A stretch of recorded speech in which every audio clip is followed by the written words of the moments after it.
Sophie, tu me dis lorsque tu es prête.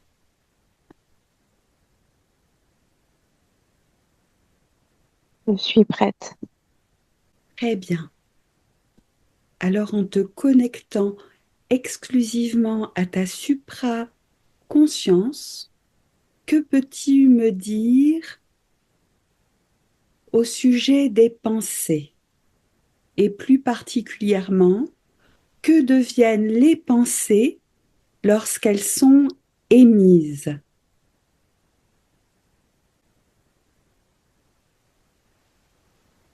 Elles deviennent des objets. Quel genre d'objet?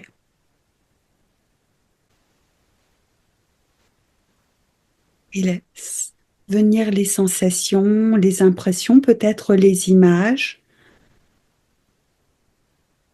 de manière tout à fait fluide. Tu penses juste aux pensées qui sont émises et tu vois leur cheminement. Que deviennent-elles? Ou que font-elles? Et c'est ta supraconscience qui t'apporte toutes les révélations, les compréhensions, les connaissances nécessaires. Elles se disputent. C'est-à-dire, Je ne sais pas. elles se disputent entre elles. Je ne sais pas. Alors, une personne, par exemple, qui va émettre de belles pensées, qu'est-ce que cela fait? Qu'est-ce que cela devient? Une énergie. Et cette énergie, comment peux-tu me la décrire? Je la vois qui se promène dans les airs. Et elle va où? Elle se diffuse partout, en fait. Il n'y a pas de frontières. Et lorsque ce sont des pensées qui sont émises et qui sont positives et qu'elles sont à l'attention de quelqu'un en particulier, qu'est-ce que tu vois? Ça touche la personne. Ça lui crée un impact. Un impact, comment tu décrirais cet impact? Je vois quelque chose de dur, mais si c'est positif, je sais pas. C'est comme si ça se déposait sur la personne Oui, et lorsqu'elles se sont déposées, est-ce qu'elles vont rester là? Est-ce qu'elles vont se elle, dissiper? elle diffuse après. Et cette diffusion, est-ce qu'elle perdure pendant longtemps ou Pendant longtemps, très longtemps, très très longtemps, à l'infini. et comment le vit la personne qui le reçoit? Peut-être inconsciemment. Comment, qu'est-ce que ça a comme un effet sur son intériorité, sur son identité? Est-ce que ça reste tout autour d'elle ou ça pénètre à l'intérieur? Ça diffuse partout, partout, à l'intérieur. Ça traverse. Toutes les cellules, elles sont comme imprégnées. Et lorsque les intentions sont positives, quel effet ça fait sur les cellules? Est-ce que ça leur fait du bien? Ça les active. Elles sont heureuses. Elles sont, elles sont vivantes. Elles sont joyeuses. Et est-ce que, par exemple, la personne qui a reçu peut à un moment décider d'interrompre l'effet de ce qu'elle a reçu comme pensée consciente ou même inconsciente? Oui, Et comment ça se passe? Il faut le décider et il faut, si elle ne veut pas, elle a le droit. Et ça peut être également, alors tu peux l'imaginer, mais juste momentanément, sans aucunement t'en imprégner. Imaginons quelqu'un qui émet des pensées, des intentions négatives envers quelqu'un d'autre. Si la personne à qui c'est destiné refuse cette imprégnation, elle peut faire complètement barrage, Mhm. Oui, avec un bouclier. un bouclier de force, d'intention, de volonté. Oui, d'énergie. Elle peut renvoyer l'énergie, tout simplement. Renvoyer l'énergie à celui qui l'a émis pour Exactement. retour à l'envoyeur. Voilà. Et comme ça, elle se protège, elle se préserve complètement. Mhm. Exactement. Et dans l'atmosphère des humains, est-ce que tu vois beaucoup de pensées qui voyagent? Plein, plein, plein. Il y a que ça, des pensées qui voyagent, comme un quadrillage tout serré, tout serré, tout serré. Plein de pensées partout. Et est-ce qu'elles interagissent entre elles? Poil d'araignée. Une toile d'araignée remplie de Ouais. pensées. Ça crée un brouillard. Et comment ces pensées interagissent entre elles? Est-ce qu'elles se rencontrent? Est-ce qu'elles échangent? Quelle est leur interaction entre ces pensées venant de plein d'émetteurs différents? Elles se nourrissent. Elles se nourrissent mutuellement. Et ça crée une réalité, comme on dit. Et elles se nourrissent les unes les autres, mais en fonction de leurs intentions? Ou est-ce encore Oui, autrement? voilà, c'est ça, c'est comme des thèmes et des... Ça crée une réalité pour chaque... elles se regroupent entre elles et ça forme une réalité. Alors si je reprends, tu dis que chaque personne émet des pensées, soit comme ça dans l'atmosphère, pour elle-même ou pour le monde, ou parfois orientée vers un destinataire particulier. Et là, ce que tu vois, c'est comme une immense toile d'araignée où tu vois le mouvement de toutes ces pensées dans toutes les directions et en même temps, elles s'assemblent entre elles en fonction de thèmes similaires, d'intentions similaires. Oui, exactement. Et c'est ces thèmes similaires qui vont créer une forme de réalité. Comment tu décrirais cette réalité? C'est une énergie qui va influencer. Et c'est une énergie qui redescend et qui s'imprègne. Qui Oui. Qui va imprégner tout, qui va tout imprégner. Ça redescend et ça imprègne tout le monde. Alors, est-ce qu'on peut imaginer que s'il y a un condensé d'intentions similaires qui a créé comme un gros nuage d'intentions qui redescend, il va avoir plus d'impact que qu'une association plus petite. Mm. Qu'est-ce que tu peux dire?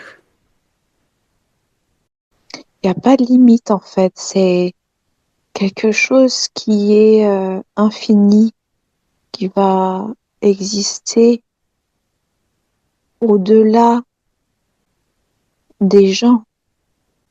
C'est partout. Est-ce que ça veut dire que à chaque fois qu'on émet une pensée, elle voyage et Oui, voilà. semble avec d'autres pensées qui deviennent une réalité? Oh, c'est au-delà de la Terre. C'est bien plus grand que la Terre. Ça dépasse largement la Terre. Et ces pensées continuent à être vivantes Oui. et elles s'assemblent entre elles selon leur intention. Mm. Et en même temps, ce que tu disais, c'est qu'elles redescendaient aussi et les gens s'en imprègnent. Mm. Et les gens s'en imprègnent-ils tous de la même manière ou est-ce aussi en fonction de leur état d'esprit? Oui, c'est ça. C'est, s'ils le savent, c'est OK. Ils peuvent choisir. Mais s'ils le savent pas, ils le subissent.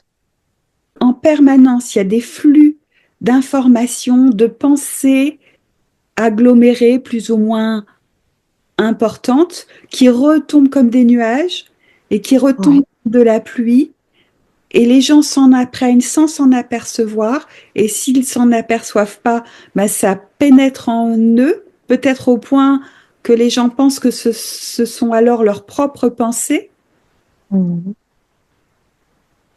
Eh oui. alors que lorsque la personne est consciente de ce phénomène, elle peut alors choisir uniquement les pensées qui lui conviennent ou alors les refuser. Mm. C'est ça? Oui. Et est-ce qu'il y a d'autres choses encore que tu vois, que tu observes? Que c'est bien plus grand. C'est bien plus grand que ça. Qu'est-ce qui est bien plus grand? C'est l'endroit où vont les pensées ou c'est la multitude des pensées? C'est l'endroit où vont les pensées. C'est bien plus grand. Et cet espace, est-ce que les pensées le remplissent totalement? Non, pas totalement. Et vois-tu les pensées en mouvement? Est-ce qu'elles sont statiques? Est-ce que tu les vois vivantes? Non, je vois rien que la nuit. Oui. Voilà, c'est dans cette immensité de nuit. Elles sont là. Elles sont là et sans mouvement, sans aucun mouvement, Je vois pas. comme si elles étaient stockées là. Ah oui, voilà. Stocké là, oui. C'est avant d'aller là, dans cet espace immense, c'est avant d'y aller qu'elles se sont assemblées les unes aux autres en fonction de leurs intentions. Oui, Et une fois qu'elles se sont agglomérées, ensuite elles vont dans cet espace immense et elles sont stockées. oui, voilà. Elles sont stockées. Et à quel moment ça redescend sur la vie, les êtres vivants en dessous? C'est au moment où elles voyagent, où elles s'assemblent. Là, ça descend et après, ça va dans l'espace de stockage. Ça descend et après ça va dans l'espace de stockage. Dans l'espace de stockage, elles sont stockées là. Est-ce qu'après, ça change encore? Est-ce que ça se transforme ou ça reste là indéfiniment? Je sais pas. Tout à l'heure, tu avais cette image comme une toile d'araignée. Il y avait les êtres humains et puis dans l'espace humain, là, il y avait énormément d'informations, de pensées qui circulaient. Oui, Voilà. C'est avant qu'elle n'aille dans l'espace de stockage. oui, C'est avant. Alors, essaie de, en connexion exclusive avec ta supraconscience, de voir au fur et à mesure si une transformation a lieu, si ce stock est utile à autre chose ou se disparaît ou est redistribué ailleurs, C'est programmé. programmé. Qui c'est programmé à quoi? C'est comme recyclé. C'est programmé à être recyclé Oui, exactement. et ces pensées toutes stockées là pour pouvoir continuer à être stockées, c'est qu'elles contiennent de l'énergie. C'est ce que j'allais dire, c'est de l'énergie. C'est de l'énergie stockée qui à un moment sera recyclée et ce recyclage est programmé. Oui. Alors, autre question, Oui. est-ce que tu peux savoir par qui c'est programmé? C'est le mal. Je perçois que c'est négatif. Ce sont des intentions négatives qui ont, qui effectuent ces programmations et ces recyclages. Oui, Donc, ce sont des intentions qui manipulent, qui calculent. oui, exactement. C'est pas du tout lumineux, hein. C'est pas du tout lumineux. C'est Alors, tu me dis que c'est tout noir, que c'est le mal. Et si tu imagines cette notion de temporalité avec toutes ces pensées stockées, que se passe-t-il? elles sont utilisées, Elles sont utilisées programmées et programmées pour quel objectif? pour être utilisées en tant qu'énergie. En tant qu'énergie. Oui. Et par qui est-elle utilisée, cette énergie? Par qui est-ce programmé? Par l'ombre. Quel est l'objectif de l'ombre en stockant, en programmant? Que fait l'ombre avec toute cette énergie, toutes ces pensées stockées? Elle, elle Tu- crée. Elle crée. Oui. Elle crée quoi? Qu'est-ce que fait l'ombre avec tous ces stocks de pensées, d'énergie? Elles s'en nourrissent. Elles s'en nourrissent. Et tout à l'heure, au début, tu m'avais dit que l'être humain qui avait conscience de ces nuages de pensées comme des toiles d'araignée qui flottaient autour des humains et qui retombaient et qui les imprégnaient, si l'être humain en avait conscience, il pouvait mettre à distance toutes ces pensées. Oui, il choisit.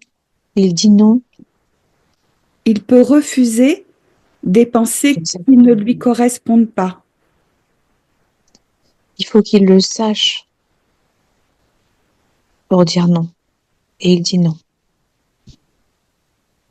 Il faut qu'il sache que ces pensées sont en train de vouloir l'imprégner Oui, parce qu'il le sait qu'il peut les refuser. exactement. Et donc, si cet être humain émane des intentions positives et qui fait le tri également à l'égard des pensées qui viennent vers lui, est-ce que ça peut être une forme de protection à l'égard des intentions sombres? Exactement. Oui, s'il déploie à l'intérieur ses belles intentions, s'il est dans le cœur, alors La manière dont l'être humain peut se préserver de l'aspect sombre, c'est parce qu'il a conscience des flux de pensées qui sont là tout autour de lui, il en a conscience et qu'il choisit uniquement les pensées qui lui conviennent et qu'en même temps lui-même émet des pensées positives et ça crée un rayonnement puissant qui vient du cœur et qui crée une atmosphère tout autour de lui qui s'élargit et qui le rend ultra lumineux. ah oui, c'est ça, C'est ça. exactement. Si l'être humain décide des pensées qu'il veut manifester et que Mhm. ça vient du cœur, ça crée un rayonnement qui le préserve.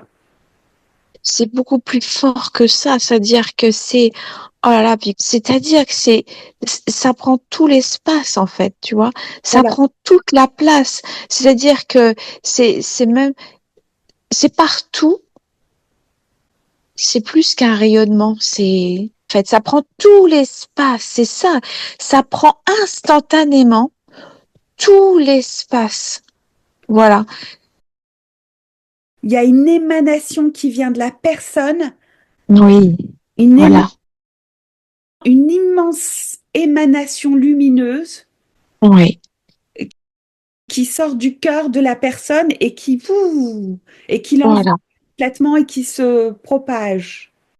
ah oui, voilà, vraiment, hein. C'est une présence du cœur. Le cœur qui prend tout l'espace.